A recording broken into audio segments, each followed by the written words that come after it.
गेल्या महिनाभरापासून महाराष्ट्रामध्ये ज्या घटना घडत आहे, मग त्या शीलफाट्याच्या इथली घटना असेल, उरणमधली घटना असेल, परवाच झालेल्या बदलापूरच्या घटनेमध्ये आपण पाहिले की 4 वर्षाची मुलगी, अशा 2 मुलींवर अत्याचार करण्याचा प्रयत्न झालेला आहे. एका मुलीवर अत्याचार झाला, एका मुलीचा विनयभंग झालेला आहे.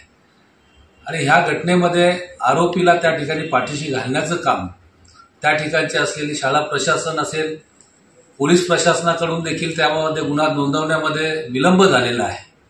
आणि हा विलंब होत असताना कुठेतरी राजकीय प्रेशर वापरला गेलेला आहे आणि म्हणून विलंब झाल्याचा परिणाम लोकांमध्ये संताप आहे. अशा अनेक घटना होत आहेत आणि या घटना होत असताना राज्याचं जे कायदा सुव्यवस्था आहे, ही कायदा सुव्यवस्था कुठेही दिसत नाहीये. म्हणजे प्रशासनाचं किंवा या ठिकाणी असलेल्या सरकारचं हे लोकांवर कुठल्याही प्रकारचा परिणाम न होणारी कामगिरी आहे आणि कायदा सुव्यवस्था राखण्यामध्ये हे सरकार अपयशी ठरलेलं आहे. आणि म्हणून महाविकास आघाडीच्या सर्व आमच्या आदरणीय नेते मंडळीने या ठिकाणी निर्णय घेतलेला आहे की येत्या 24 तारखेला शनिवारी संपूर्ण महाविकास आघाडीच्या माध्यमातून त्यामध्ये असलेले सर्व महाविकास आघाडीतले पक्ष एकत्र येऊन महाराष्ट्र बंदची हाक दिलेली आहे. आणि मला खात्री आहे की जे संवेदनशील लोक आहेत ते निश्चितपणे या बंदला सहभाग करतील आणि या बंदला समर्थन करतील. आणि तशा पद्धतीचा बंद जे आहे, अगदी शांततापूर्वक बंद त्या ठिकाणी ठेवून मी आपल्या माध्यमातून संपूर्ण भिवंडीवासियांना या ठिकाणी आवाहन करतो की आपण या घटनांचा निषेध म्हणून आणि या अतिशय माणुसकीला काळिमा फासणाऱ्या घटना आहेत, या घटनेच्या निषेधार्थ सर्वजण बंद ठेवून आपली प्रतिक्रिया आपल्या त्या ठिकाणी द्यायची आहे. निश्चितच यामध्ये रिक्षा युनियन असतील, कारखानदार असतील, यामध्ये दुकानदार असतील, सर्वच प्रकारचे जे कारोबारी लोक आहेत, या सर्वांचा सहभाग असेल आणि शांततापूर्ण हा बंद या ठिकाणी करण्यात येईल. येत्या 24 तारखेला सर्वांनी बंद ठेवून आपल्यामधला माणूस हा जिवंत आहे, जागृत आहे, याचं प्रत्यय त्या ठिकाणी दाखवून द्यायचं आहे.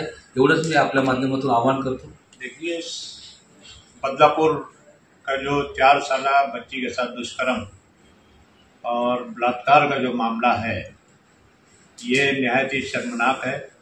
और उसके साथ ही जो पुलिस ने दिरंगाई बरती, 11 घंटे तक उसकी मां की कंप्लेंट नहीं ली, इसके खिलाफ आज पूरे महाराष्ट्र में, पूरे भारत में गम है, गुस्सा है. और इसके खिलाफ महाविकास आघाड़ी ने 24 अगस्त को महाराष्ट्र बंद का ऐलान किया. उसके साथ महाविकास आघाड़ी की सभी पार्टियां जो हैं, शिवसेना उद्धव बाला साहेब ठाकरे की पार्टी है, राष्ट्रवादी कांग्रेस पार्टी है, कम्युनिस्ट पार्टी है, दूसरी सभी पार्टियां जो हैं, जो महाविकास आघाड़ी में, सब मिलके महाराष्ट्र बंद कर रहे हैं. जो वाकया हुआ इंतहाई शर्मनाक है और इसकी जितनी निंदा की जाए वो कम है. हम भिवंडी शहर में सभी लोगों से अपील करते हैं, सभी दुकानदारों से, सभी रिक्शा वालों से, सभी कारखानेदारों से, पावर लूम मालिकान से और जितने भी मार्केट के लोग हैं, कारोबार के लोग हैं, कि इतना शर्मनाक वाक़े पर अपना गम और गुस्से का इजहार करने के लिए जो बंद का ऐलान किया गया, इसमें भिवंडी के सभी लोग जो है इसमें शामिल रहेंगे, ऐसी हम अपेक्षा करते हैं.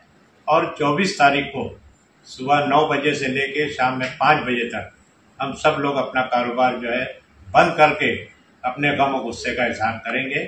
और एक बात का संकेत देंगे कि पिछले 1-2 महीने से रोज ये खबर आ रही है कि किसी न किसी शहर में इस तरह के वाकयात हो रहे हैं. तो इस पे कहीं ना कहीं रोक लगना चाहिए और प्रशासन का जो कंट्रोल है वो सरकार का कंट्रोल प्रशासन पे होना चाहिए, जिसके लिए ये बंद है. सभी लोगों से एक बार फिर हम अपील करते हैं कि इस बंद में सभी लोग शामिल होकर इस बंद को कामयाब बनाएं और अपनी बेदारी का सबूत दें. धन्यवाद.